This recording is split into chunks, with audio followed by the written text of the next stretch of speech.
Edição especial, apenas em áudio, do Evangelho em 3 minutos. Pregação de 40 minutos com Mário Persona. Eu quis que nós cantássemos esse hino, Face a Face, porque ele tem tudo a ver com o assunto que eu queria trazer aqui hoje. E eu vou começar esse assunto com um texto tirado de um livro, de um homem muito famoso que já morreu. Ele morreu aos 62 anos, depois de 3 transplantes de medula que acabaram não funcionando, e ele morreu de pneumonia há alguns anos, aos 62 anos, praticamente a minha idade. E ele escreveu o seguinte: é um cientista famoso, o nome dele é Carl Sagan, foi um astrônomo de renome, autor de vários livros, autor de documentários também sobre o universo, sobre as estrelas. E no livro O Mundo Assombrado pelos Demônios, ele, que era um homem cético, ele não dizia que era ateu, mas ele não acreditava num Deus pessoal, e ele achava que não podia nem provar, nem desprovar, ou deixar de provar a existência de Deus. Então ele se enquadrava como um cético, como alguém que simplesmente não sabe e não se interessa muito em saber também. Mas ele acreditava assim na ciência, nas descobertas e tudo mais. E ele escreveu o seguinte: os humanos, como outros primatas, são um bando gregário, ou seja, gostam de estar juntos, de andarem juntos. Gostamos da companhia uns dos outros, somos mamíferos, e o cuidado dos pais com o filho é essencial para a continuação das linhas hereditárias. Os pais sorriem para a criança retribui o sorriso, e com isso se forja ou se fortalece um laço. Assim que o bebê consegue enxergar, ele reconhece faces. E sabemos agora que essa habilidade está instalada permanentemente em nossos cérebros. Os bebês que há 1 milhão de anos eram incapazes de reconhecer um rosto, retribuíam menos sorrisos e eram menos inclinados a conquistar o coração dos pais, e tinham menos chances de sobreviver. Nos dias de hoje, quase todos os bebês identificam rapidamente uma face humana e respondem com um sorriso bobo. Como um efeito colateral inadvertido, o mecanismo de reconhecimento de padrões em nossos cérebros é tão eficiente em descobrir uma face em meio a muitos outros pormenores, que às vezes vemos faces onde elas não existem. Reunimos pedaços desconectados de luz e sombra e inconscientemente tentamos ver uma face. Até aí, Carl Sagan, em O Mundo Assombrado pelos Demônios. Na realidade, ele acreditava na evolução do homem, acreditava não na criação. Tanto é que ele coloca aqui que um bebê de 1 milhão de anos atrás não seria capaz de reconhecer faces e assim estaria menos propenso a sobreviver. E aí, inclusive, isso é um tiro no pé, porque se ele estava menos habilitado para sobreviver, ele não teria sobrevivido. Porque se ele sobrevivesse, ele não precisaria do reconhecimento de face, então ele não precisaria evoluir essa característica. Mas o assunto nosso não é a falácia da evolução, porque o homem não tem realmente 1 milhão de anos, mas o reconhecimento da face, o reconhecimento dessa capacidade inerente ao ser humano de reconhecer faces, de reconhecer figuras humanas. Eu me lembro quando eu fazia projetos de arquitetura, normalmente você desenha uma perspectiva, e para dar uma noção de tamanho, de escala, você coloca pessoas. Hoje é tudo feito com computador, hoje é mais fácil. Mas na minha época era na unha mesmo, feito ali no lápis, no guache, na Ecoline. E aí eu desenhava figuras humanas que consistiam numa meio oval com duas supostas perninhas e uma bolinha em cima. Então era uma mancha parecida com uma ameba e uma bolinha em cima. E qualquer pessoa que olhasse para aquele projeto dizia que aquilo era uma pessoa que estava ao lado do prédio. Porque a nossa visão identifica silhuetas humanas, mesmo onde elas não existem, mesmo que seja um rabisco, uma mancha. Essa qualidade de identificar chama-se pareidolia. Pareidolia. E a enciclopédia Wikipedia define como capacidade do cérebro de reconhecer a figura humana. Por isso que existem tantos lugares de peregrinação, quando aparece uma mancha de bolor numa parede, e vai logo alguém lá e fala, é Nossa Senhora que apareceu aqui. Daí forma aquela fila, acendem vela, fazem orações, mas aquilo é uma mancha de bolor. É que o nosso cérebro enxerga uma figura humana, ou um rosto de Cristo. A mesma coisa de olhar para as nuvens e você vê lá um homem com barba. Isso é uma brincadeira assim, quando a gente era criança, a gente ficava olhando para as nuvens, né?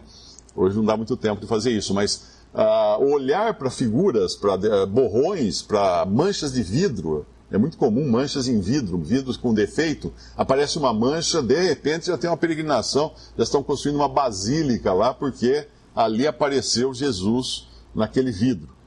E logo vem alguém profetizar e coisa assim. Mas isso é uma capacidade do cérebro. E Deus criou a gente assim. Deus nos criou assim porque nós precisamos ver um outro ser humano.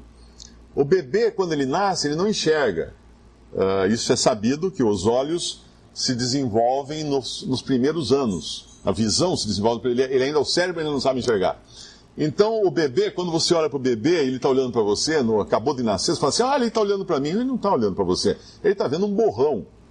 Mas o cérebro dele, aquele borrão, que é apenas uma silhueta, é como se você olhasse através de um vidro como aquele canelado ali, para ele é uma pessoa. E ele sabe que é uma pessoa. E ele vai logo procurar mamar naquela pessoa, porque o cérebro dele foi criado dessa maneira. Foi construído para ele interpretar a figura humana. Agora, imagine a frustração do ser humano quando ele foi apresentado a Deus. Nós não sabemos como foi lá no Jardim do Éden, porque Deus se comunicou com Adão e Eva. Mas certamente Adão e Eva não viram ninguém. Não viram nenhuma figura. Porque quando Deus vai se revelar, lá na frente depois para Moisés, ele diz que não tinha figura nenhuma. E por isso Moisés nem devia fazer nenhuma figura humana. Nada de representação de Deus. Então o homem, naturalmente, se sentiu frustrado. Se sentiu frustrado. Então é de entender que um cientista como esse Carl Sagan, e a ciência sempre se baseia nas coisas que ela pode ver, medir, pesar, sentir, detectar, e de repente Deus. Como fazer então, se não tem uma face para olhar? Não tem uma figura humana, nem um borrão que eu possa olhar e falar, não, aquilo é Deus. Eu que não consegui enxergar, mas está ali, é Deus. Como fazer para tirar essa frustração do homem? Eu não vou pedir para vocês abrirem a Bíblia, eu vou ler os versículos que eu já copiei aqui no meu smartphone, que eu acho que fica até mais prático. Eu leio os versículos assim, não precisa, porque às vezes a pessoa tem a dificuldade de achar onde está o versículo e acaba não prestando atenção na mensagem. Mas em João capítulo 1, versículo 18, diz assim, Deus nunca foi visto por alguém. Ponto. Uma outra passagem diz que Deus habita na luz inacessível. O que é isso? É um ponto do espectro, nós sabemos que tudo no universo é energia, não é? E Deus habita num ponto do espectro que ninguém tem acesso. Ninguém tem acesso. A Bíblia fala que Jesus subiu acima de todos os céus. Quando a gente pensa no céu, existe ainda acima de todos os céus, fora completamente da capacidade humana de se atingir. Então o homem, ele naturalmente teria que ser um frustrado, porque na sua frustração ele não iria conseguir nunca, jamais, enxergar a Deus e assim conhecer a Deus como nós conhecemos um ser humano ao nosso lado. Deus não pode ser visto, Deus nunca foi visto por alguém. Aí Deus diz para Moisés, em Êxodo 33, 20, ele fala assim, não poderás ver a minha face, porquanto homem nenhum verá a minha face e viverá. Ora, se antes existia frustração no ser humano por não poder ver a face de Deus, e o ser humano ter sido criado com essa capacidade incrível de detectar a face das pessoas até onde não existe, imagina essa frustração agora transformando-se em terror. Por quê? Porque se ele visse a face de Deus, ele seria destruído. Ninguém não poderás ver a minha face, porquanto homem nenhum verá a minha face e viverá. Deus disse a Moisés em Êxodo 33, 20. E mais adiante, Deus diria também a Moisés para ele se acautelar, para não tentar reproduzir a face de Deus. Nós sabemos que a característica da idolatria, do paganismo, é a tentativa de transformar Deus em figuras. Então você abre aqueles túmulos lá no Egito, está cheio de deuses, tem besouro que é Deus, escaravelho que é Deus, tem cachorro que é Deus, tem falcão que é Deus, tem homens com cabeça de animais que são deuses, e aí aquela profusão de ídolos, cada um achando que Deus é daquele jeito. Aí você vai nas religiões orientais, mesma coisa. Você vai no hinduísmo, os deuses tem Deus com um monte de braços, tem deuses com caras terríveis para assustar. Existe uma história até interessante de um missionário que foi morar eu não me lembro se foi em Burma ou na Índia, e quando ele chegou, ele viu aquela idolatria, as pessoas acreditando cegamente naqueles ídolos de pedra, de barro, de pau. Então ele alugou uma casa para morar, para poder evangelizar a aldeia onde ele ia ficar. E aí ele comprou 2 cachorros grandes de pedra, 2 estátuas, 2 esculturas de cachorro, bem grande, e colocou um de cada lado da porta da casa dele. Aí as pessoas que vinham, os visitantes da aldeia vinham e falavam: mas o que é esses cachorros aqui? Ah, esses cachorros eu pus para não entrar ladrão em casa. Porque se o ladrão vier, eles estão guardando minha casa aqui. Mas você é muito idiota, porque cachorro de pedra não consegue guardar a sua casa. Tem que ser um cachorro de verdade, de carne e ossos. E aí ele perguntava: e essas estátuas, esses ídolos, essas imagens que vocês colocam, porventura pode guardar alguma coisa e proteger vocês de alguma coisa? Então a idolatria, ela é a tentativa de transformar Deus numa figura visível ao homem para satisfazer até essa frustração que o homem tem de não conseguir enxergar o seu Criador, ou aquele que vai cuidar dele, ou aquele que vai salvá-lo. Em Deuteronômio 4,15, Deus diz a Moisés: guardai, pois, com diligência as vossas almas, pois nenhuma figura vistes no dia em que o Senhor, em Horebe, falou convosco no meio do fogo, para que não vos corrompais e vos façais alguma imagem esculpida na forma de qualquer figura, semelhança de homem ou de mulher. E o texto continua depois falando de semelhança de cachorro, de bode, de animais, de aves, de répteis, e etc. Mas, de qualquer maneira, Deus proibiu o homem de fazer figuras. Ele não queria que o homem confiasse numa figura visível. E isso aumentou a frustração e aumentou o terror do ser humano.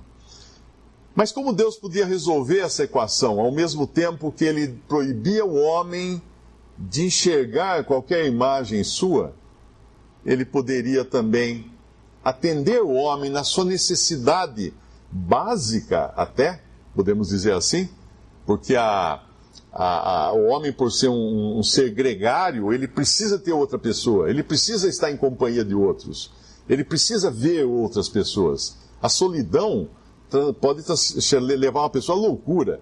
Quando encontram aqueles que encontravam, né? Hoje não existe mais, aqueles que ficaram perdidos em ilhas no Pacífico durante a Segunda Guerra Mundial e nunca mais tiveram contato com figuras humanas, a pessoa, quando resgatava, o cara estava meio louco, porque ele ficou tanto tempo sozinho, sem conversar com ninguém, que ele fica mais ou menos no estado daquele filme O Náufrago, que o Tom Hanks fica conversando com a bola de basquete, né? Que ele chama de Wilson, aquela bola. E é a única companhia que ele tinha naquela ilha, perdido lá, onde ele ficou naufragado. Então Deus, no serviço, aumenta a frustração do homem. E aí o que Deus faz para resolver esse problema? O Filho de Deus se fez carne.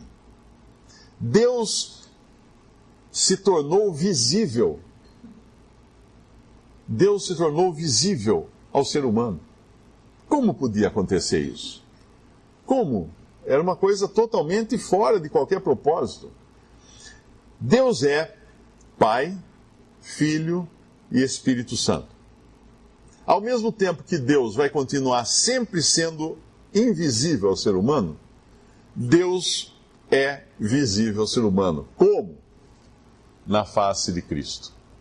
Nós cantamos aqui, face a face. Na face de Cristo nós vemos Deus, porque Ele é o Filho eterno de Deus. Na eternidade sempre existiu Deus Pai, Deus Filho, Deus Espírito Santo. O Filho nunca tinha sido um ser humano. O Pai nunca foi humano. O Espírito Santo nunca foi humano e jamais será. Mas Deus quis que o Filho fosse humano. Deus quis que o seu Filho se tornasse semelhante às suas próprias criaturas. Nenhuma religião pagã vai imaginar uma coisa dessa. Tem os deuses gregos lá, né, do Olimpo, aqueles deuses que são, na verdade, são semideuses. Eles são mesclas de humanos com divindades. Então vem lá esqueci agora o nome, Thor, né? Thor com o seu martelo poderoso, Odin e mais não sei quem, tem lá do mar, o Netuno, o seu tridente no mar, mas são sempre semideuses, são misturas, são fábulas, são figuras de ficção, são temperamentais, alguns são mais bravos do que bons, então é uma coisa que não é realmente aquilo que Deus iria fazer com o homem. Deus quis se fazer homem.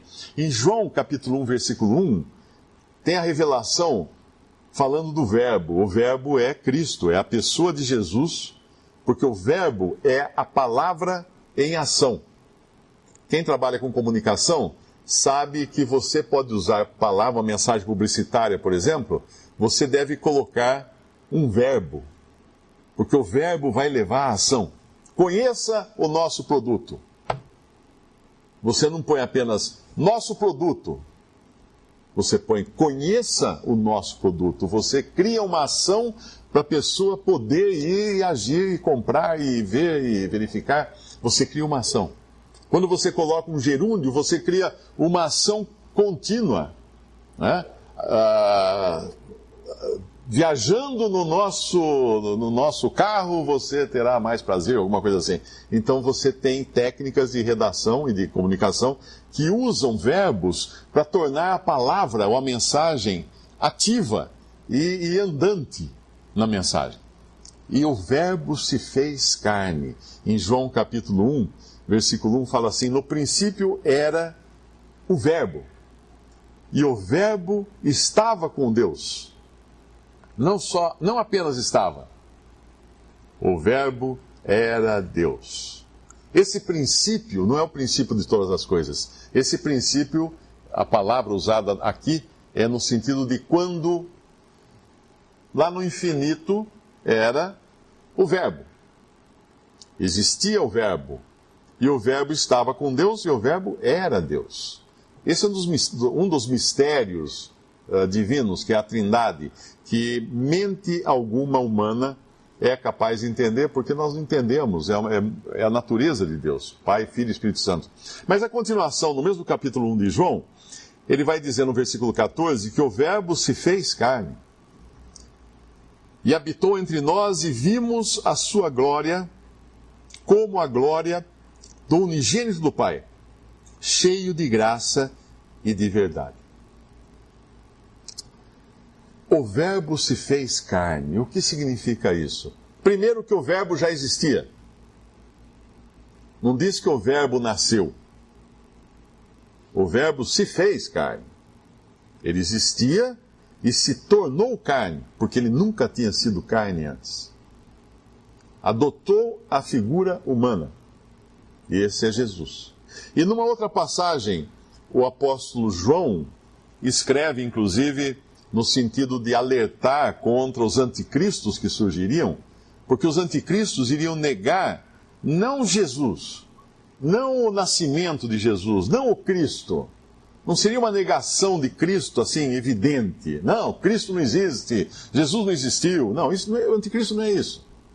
Os anticristos, que hoje já existem anticristos, Não o anticristo, que ainda vai surgir, mas os anticristos iriam negar a divindade de Jesus.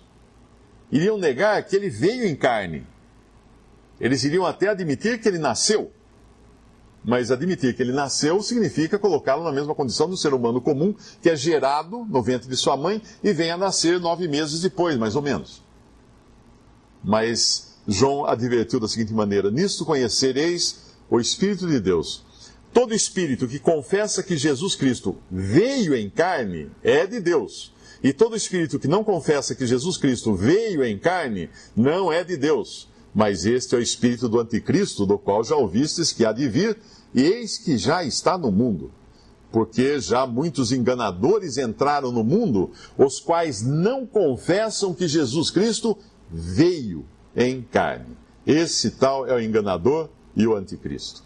Essas passagens eu li de 1 João 4, de 2 a 3, e 2 João, capítulo 1, versículo 7. Então existe uma grande diferença entre nascer e vir em carne. Uma outra frustração do ser humano, além da incapacidade de poder enxergar a Deus, o que Deus supriu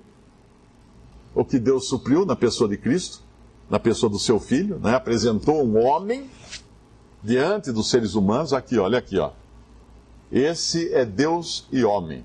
Mas uma outra frustração era porque em todas as religiões pagãs, a ideia de Deus, e até mesmo no judaísmo, a ideia de Deus era de um Deus ausente, de um Deus superior, criador, tudo bem, mas ausente ou indiferente ou incapaz de compreender plenamente o que é ser humano, o que é pisar no chão, o que é sentir sede, sentir fome, sentir cansaço, o que é acordar, dormir, trabalhar.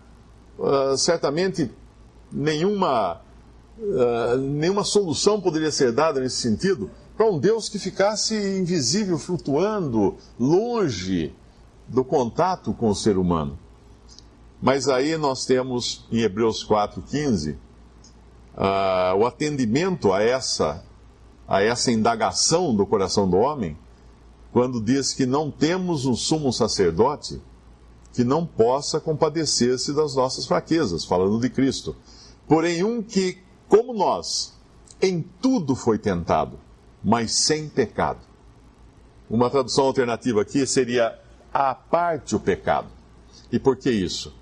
Porque Jesus, embora tendo se feito ou tendo vindo em carne e nascido de uma mulher, de Maria, através de uma concepção completamente diferente de qualquer concepção humana, porque Maria não teve relação com homem algum, foi o Espírito Santo que gerou no ventre de Maria aquele ser que viria a nascer e ser chamado Jesus. Mas sempre lembrando que ele já existia antes, ele apenas adotou ali no ventre de Maria a forma humana, o formato humano para nascer como uma criança. Então alguém poderia pensar, mas ele em tudo foi tentado, então ele era um pecador também? Não, essa é a diferença. Porque sendo Deus, ele não poderia pecar. Ele nunca pecou, não poderia pecar e era impossível de pecar. Mas Satanás tentou ele no deserto por 40 dias e 40 noites? Testou ele no deserto. Provou ele no deserto. Se eu pegar uma joia de prata ou de ouro e falar assim, será que é ouro isso aqui? O que eu tenho que fazer? Eu derreto e pingo lá um ácido, eu não sei exatamente qual é o processo, mas parece que é alguma coisa assim, você pinga um ácido e ali revela se existem impurezas, as impurezas logo se aglutinam, separadas do metal precioso. Cristo foi ao deserto dessa maneira, o perfeito ouro passou ali pelo fogo da prova, da tentação de Satanás, apenas para mostrar que ele era perfeito ouro, que não tinha nele qualquer impureza e nem havia a possibilidade de existir impureza. Porque a simples alternativa, né, seria dizer então que Cristo era um pecador ou poderia pecar, e aí a equação fica mais complicada de resolver. Porque aí a pergunta seria, e se ele tivesse pecado? O que aconteceria? Quem iria salvá-lo? quem iria morrer pelo pecado dele? A resposta é impossível. É uma coisa que não tem resposta. E para mostrar isso, em Hebreus, fala que ele foi tentado, em tudo tentado, mas sem pecado, ou à parte o pecado. E Tiago diz o seguinte, falando agora de seres humanos: cada um é tentado quando atraído e engodado, ou enganado, pela sua própria concupiscência. Depois, havendo a concupiscência concebido, dá à luz o pecado, e o pecado, sendo consumado, gera a morte. Então, a grande diferença é que quando nós somos tentados, eu não sei se vocês já fizeram quando criança, deve ter feito, né? Você pega os alfinetes da sua mãe, espalha na mesa, né? Aí pega um imã, todo mundo já fez isso aqui, né? E vai chegando perto, chegando perto, chegando perto, quando o magnetismo daquele imã chega perto o suficiente dos alfinetes, todos eles correm para o imã imediatamente. Eles são atraídos pelo magnetismo do imã. Isso é o que está dizendo aqui. O ser humano, ele tem essa capacidade de ser atraído, essa vil capacidade de ser atraído pelo pecado, pela tentação. E aí, dentro de si, depois ele tem a concupiscência, que é o desejo ardente por algo. Depois, havendo a concupiscência, o desejo ardente concebido, dá à luz ao pecado, e o pecado, sendo consumado, gera a morte. O pecado gera a morte. E o pecado no Jardim do Éden foi o que talhou o leite da criação, entornou o caldo.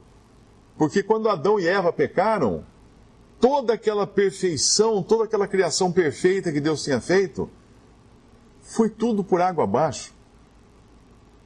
Por um homem entrou a morte no mundo, entrou o pecado no mundo e pelo pecado a morte. Hoje nós sofremos as consequências do pecado. Nós envelhecemos. Tinha alguém aqui agora há pouco falando que acordou de manhã, não conseguia levantar da cama, a perna estava mole, estava cansado, sentindo-se velho. É isso. Isso é consequência o quê? Do pecado. O pecado vai nos corroendo.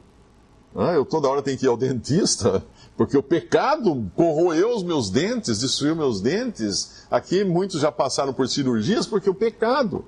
Perdemos pessoas queridas por causa do pecado. Andamos capengando por essa vida por causa do pecado. Passamos aflições por causa do pecado.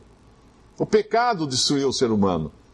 Então Deus não apenas quis prover alguém que fosse visível, se fazer visível ao ser humano, na pessoa de Cristo, seu Filho, homem e Deus sem pecado, mas ele fez também isso para salvar o ser humano. Porque nós não precisávamos apenas, talvez a nossa curiosidade quisesse apenas enxergar a Deus. Mas isso é o doente, que quer ir ao médico apenas para o médico falar assim: então toma vitamina C e põe um band-aid na bolha do pé. Não. Mas Deus enxerga exatamente a podridão que existe no ser humano. E ele enxerga como esse pecado corrói por dentro o ser humano e o leva à morte. Então era preciso um Salvador. Nós talvez nem pensássemos num Salvador, porque nós não nos achávamos perdidos. Quem esteve essa semana num velório, percebeu que ali todo mundo chega, chora, se entristece, tem aquele pesar. Meia hora depois, está todo mundo conversando, dando risada, contando piada. Parece que não aconteceu nada. Aquela pessoa que está ali, morta, isso só acontece com o outro, não com a gente. Uma vez eu me lembro, um amigo, ele falou uma frase que eu nunca esqueci. Era um amigo, um colega de trabalho, ele falou assim: câncer só dá no vizinho. Câncer só dá no vizinho. Quer dizer, ele falando isso no sentido de essa é a percepção que a gente tem, que a mãe dele estava com câncer na época. Câncer só dá no vizinho. E quando dá em alguém da família, você se assusta. E quando dá em você mesmo, você se desespera. Não era para dar em mim, isso é só para o vizinho. Morte é o outro que morre. Não sou eu. Não sou eu. Eu costumo até brincar quando eu faço palestra de segurança no trabalho, né? Eu digo, gente, não adianta eu falar para vocês que você vai morrer num acidente. Se você fizer uma coisa sem segurança, você vai morrer. Sabe por que não adianta falar que você vai morrer? Porque ninguém aqui morreu antes. Alguém aqui já morreu? Eu até pergunto, levanta a mão se alguém aqui já morreu antes. Ninguém levanta a mão, obviamente, ninguém morreu. Alguns podem até estar dormindo na palestra, mas ninguém morreu. Nós achamos que não morremos porque nós nunca experimentamos a morte. E aí eu faço a comparação, eu digo, se eu chegar para você, se você chegar para mim e falar, Mário, não vá por aquela estrada ali, que é muito perigosa e acontece acidentes todos os dias. E tem gente que morre todos os dias naquela estrada. O que eu vou fazer? Eu vou falar assim, eu sou um asno no volante, eu vou tomar cuidado, eu vou dirigir devagar, eu vou por aquela estrada. Vai entrar, o aviso dele entrou por aqui, saiu por aqui. Agora, se ele falar para mim, Mário, não vá por aquela estrada que tem pedágio. Eu já não vou, eu vou procurar outra que não tem pedágio. Por quê? Porque dinheiro eu já perdi. Dinheiro eu já gastei, mas vida não. Então não sei o que é gastar uma vida. Não sei o que é perder uma vida. Dinheiro eu sei. Então nenhum ser humano se importa com a morte, porque não sabe o que é morrer. E Deus precisou avisar que nós precisamos de um Salvador. E aí no capítulo de 1 João, no capítulo 1 de 1 João, versículos 3, e depois também no capítulo 4, versículo 14, João escreveu assim, o que era desde o princípio, a eternidade, o princípio é o infinito, o que ouvimos, o que vimos com os nossos olhos, o que temos contemplado e as nossas mãos tocaram da palavra da vida, esse verbo que apareceu lá na outra passagem do Evangelho de João, porque a vida foi manifestada e nós a vimos e testificamos dela, e vos anunciamos a vida eterna que estava com o Pai e que nos foi manifestada. O que vimos e ouvimos, isso vos anunciamos para que também tenhais comunhão conosco, e a nossa comunhão é com o Pai e com o seu Filho Jesus Cristo.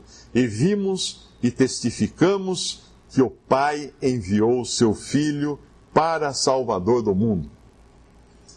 Muitas coisas estão embutidas nesse versículo. Primeiro, que tem um pai. Segundo, que tem um filho. Terceiro, que esse filho já era filho antes de vir ao mundo.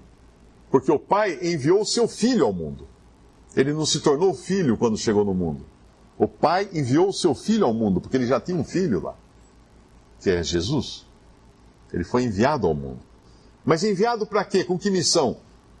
Para nos ensinar coisas tão bonitas, para nos ensinar que nós devemos andar assim, assado, fazer isso, sermos bons, amar o próximo, etc, etc, etc, etc. Essa semana eu perdi um tempo terrível com uma pessoa pela internet que se diz crente, mas crê que a salvação é pela imitação de Cristo. Que quanto mais ele conseguir imitar Jesus, mais próximo ele está de ser salvo. Falei, meu filho, você não vai ser salvo nunca. Porque a primeira coisa que você for imitar, você já não consegue, que Jesus era sem pecado. E você é um pecador, você precisa de um Salvador. Você não precisa de um exemplo. É claro que Jesus é um exemplo para nós, mas o exemplo dele não nos salva. O exemplo dele nos condena.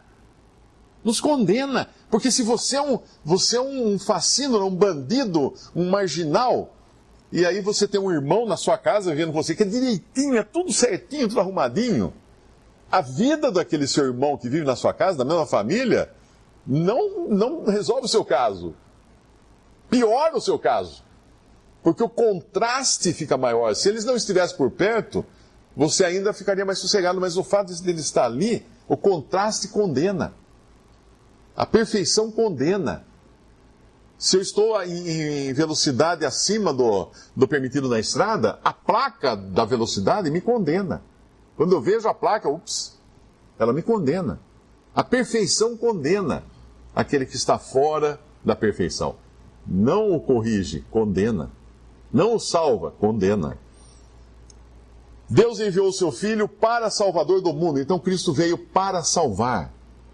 Imagina se você fosse a uma praia onde tivesse lá um salva-vidas e tivesse escrito assim: se você começar a se afogar, grite para o salva-vidas que ele dará as instruções de como saber nadar em 10 lições. Ele vai falar com um megafone lá da praia: agora levanta a mão direita, agora levanta a mão esquerda. Você acha que você ia confiar num salva-vidas assim? Não, mas ele vai ensinar você, você vai seguir os preceitos dele. Não, você está perdido. O homem está perdido, já por natureza, porque o pecado entrou no mundo. Por quem que o pecado entrou no mundo? Por um homem. Deus, para resolver essa equação, que primeiro, nós queríamos ver uma face de Deus, e Deus proveu isso. Segundo, nós queríamos alguém que sentisse como nós. Deus, o Filho de Deus, se fez homem, humano aqui, andou na terra. Terceiro, nós precisamos de um Salvador, como Deus mesmo fala na sua palavra. E como o pecado entrou no mundo? Por um homem. Qual a maneira mais lógica do pecado sair do mundo? Por um homem. Por um homem. Como o pecado é uma transgressão à vontade de Deus, à ordem de Deus, deveria ter, então, um castigo, um juízo, como acontece na lei humana. Você assalta o banco, você tem que ser preso e cumprir pena. Assim também nas coisas de Deus. Deus precisava mandar um homem para não apenas tirar o pecado do mundo, mas sofrer a pena pelo pecado, sofrer o castigo que era devido ao pecado. E esse homem é Cristo. Romanos 5,15 fala assim: mas não é assim o dom gratuito como a ofensa, porque se pela ofensa de um morreram muitos, muito mais a graça de Deus e o dom pela graça, que é de um só homem, Jesus Cristo, abundou sobre muitos. E aqui vem mais uma maravilha do Evangelho. Alguém poderia alegar, sim, mas um homem pecou, então se Deus mandar um homem para tirar o pecado, esse pecado vai tirar de um homem. Mas essa é a maravilha. O pecado do primeiro foi uma praga que pegou todos os homens, toda a humanidade. O pecado entrou por um e levou muitos à perdição. Então Deus fez o caminho inverso. Deus enviou um homem, Jesus Cristo, homem, porque assim, quando ele cumpriu a pena na cruz, pagando pelos nossos pecados ali, tirando o pecado do mundo ali, como o Cordeiro de Deus que tira o pecado do mundo, essa salvação ficou disponível a todos os homens. Então quer dizer que todos os homens serão salvos? Não. Ele pagou, morreu por todos, mas salvará apenas muitos. Que muitos são esses? Apenas os que crerem nele como Salvador. Porque há um só Deus e um só mediador, intermediário entre Deus e os homens, Jesus Cristo, homem. Olha a maravilha disso. Não é alguém desconhecido, não é um ser extraterrestre com quem nós temos que lidar. É um homem, um Salvador que é um homem. Deus quis fazer com que um homem viesse salvar o homem. E sabemos que já o Filho de Deus é vindo e nos deu entendimento para conhecermos o que é verdadeiro. E no que é verdadeiro estamos, isto é, em seu Filho Jesus Cristo. Este é o verdadeiro Deus e a vida eterna. Não um mero homem. Um homem que é Deus, que é o verdadeiro Deus e a vida eterna. Ele é a vida eterna. Alguém poderia conceber uma salvação mais perfeita que essa? Deus vindo nos salvar na pessoa de Cristo. Uma outra coisa que nós aprendemos pela Bíblia, pelos muitos sacrifícios de animais do Antigo Testamento, é que sem sangue não poderia haver a remissão, a retirada de pecados. E lá em Hebreus 9 diz que quase todas as coisas, segundo a lei, se purificam com sangue. E sem derramamento de sangue não há remissão, de sorte que era bem necessário que as figuras das coisas que estão no céu assim se purificassem, mas as próprias coisas celestiais com sacrifícios melhores do que estes. Porque Cristo não entrou num santuário feito por mãos, figura do verdadeiro, porém no mesmo céu, para agora comparecer por nós perante a face de Deus. Nem também para a si mesmo oferecer, muitas vezes, como o sumo sacerdote, cada ano entra no santuário com sangue alheio. De outra maneira, necessário lhe fora padecer muitas vezes desde a fundação do mundo. Mas agora, na consumação dos séculos, uma vez se manifestou, uma vez, para aniquilar o pecado pelo sacrifício de si mesmo. Aniquilar o pecado. E como aos homens está ordenado morrerem uma vez, vindo depois disso o juízo, assim também Cristo, oferecendo-se uma vez para tirar os pecados de muitos, aparecerá segunda vez sem pecado aos que o esperam para a salvação. Então, uma vez ele morreu. e essa vez foi necessária e suficiente para a salvação do ser humano.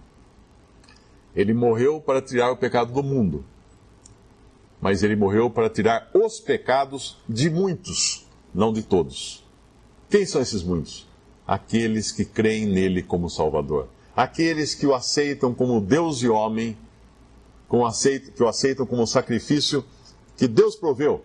Portanto, em Romanos 5,12 fala: como por um homem entrou o pecado no mundo, e pelo pecado a morte, assim também a morte passou a todos os homens, por isso que todos pecaram.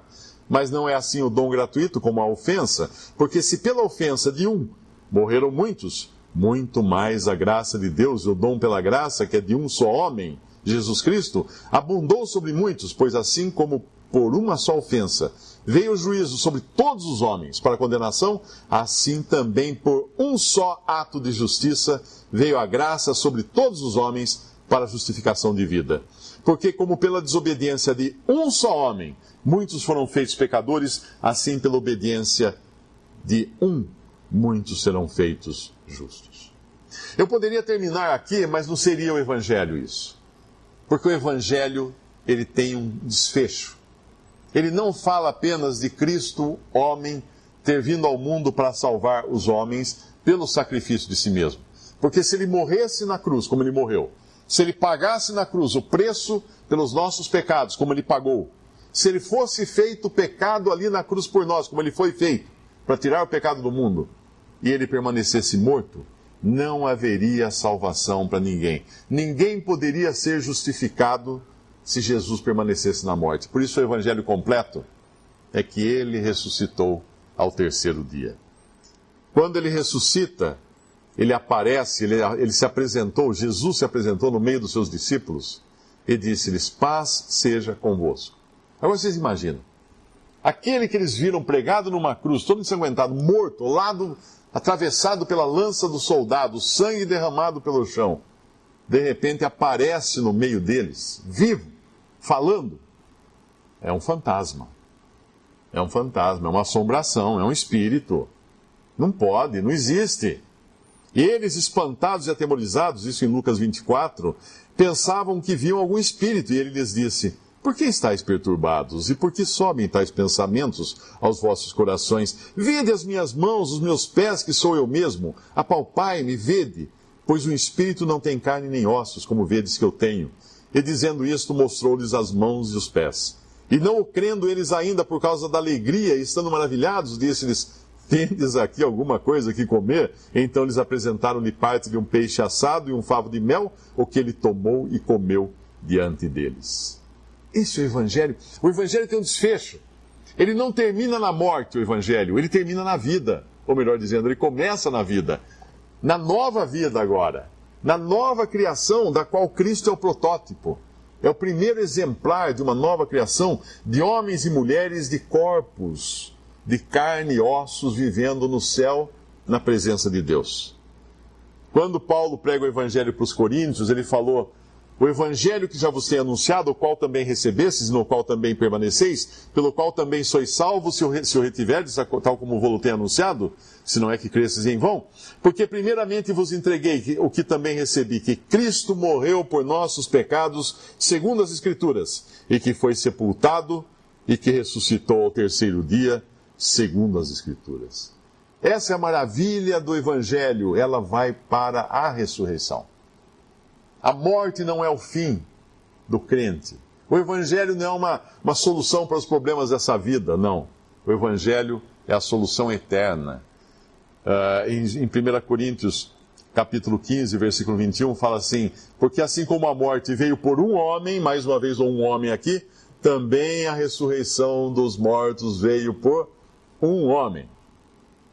É incrível como Deus fez isso. Um homem, um homem, um homem, um homem, um homem, um homem. Porque assim como a morte veio por um homem, também a ressurreição dos mortos veio por um homem. Conjuro-te, pois, diante de Deus e do Senhor Jesus Cristo, que há de julgar os vivos e os mortos na sua vinda e no seu reino, os quais hão de dar conta ao que está preparado para julgar os vivos e os mortos.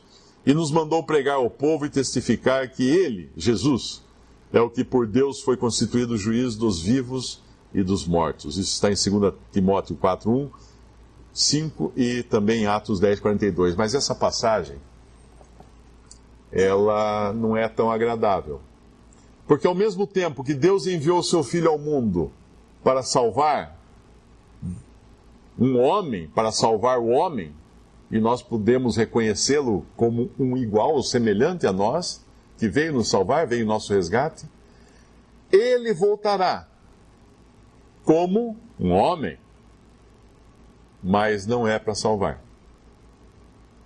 Ele virá primeiro buscar os seus para levar embora, ressuscitar os seus, como ele ressuscitou, mas voltará depois para julgar.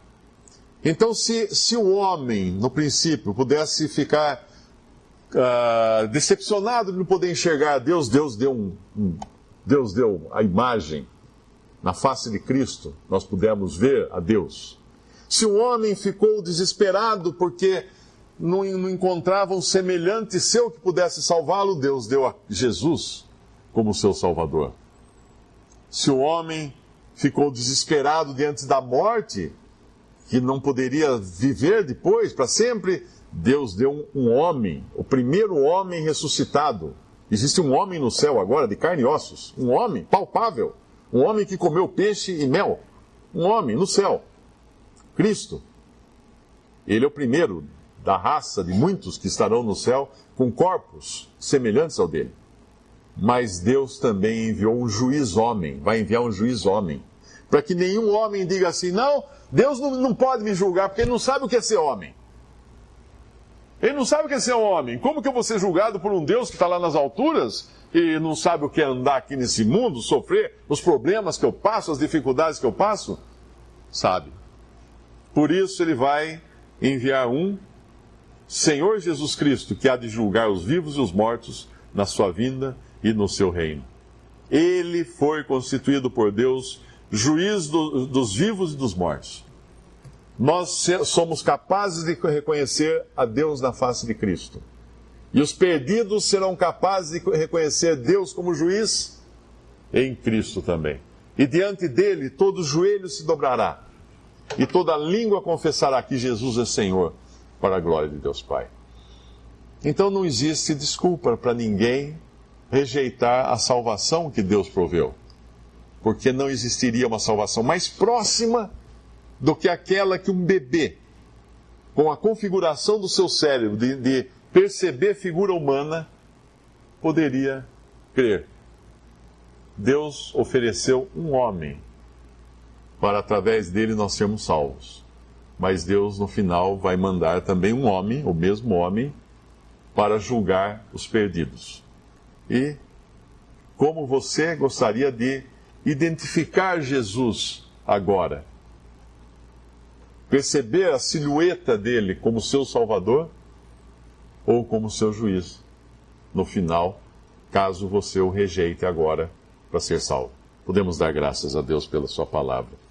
Nosso Deus e Pai, nós agradecemos pelo Evangelho, pelas novas do Evangelho, por essa preciosidade, Pai, que Tu proveste um Salvador tão próximo, tão semelhante a nós, que não há como errar. Não há como termos qualquer desculpa para o evitarmos. Ele veio ao mundo, morreu por nós e ressuscitou por nós. E virá para julgar aqueles que nele não creem.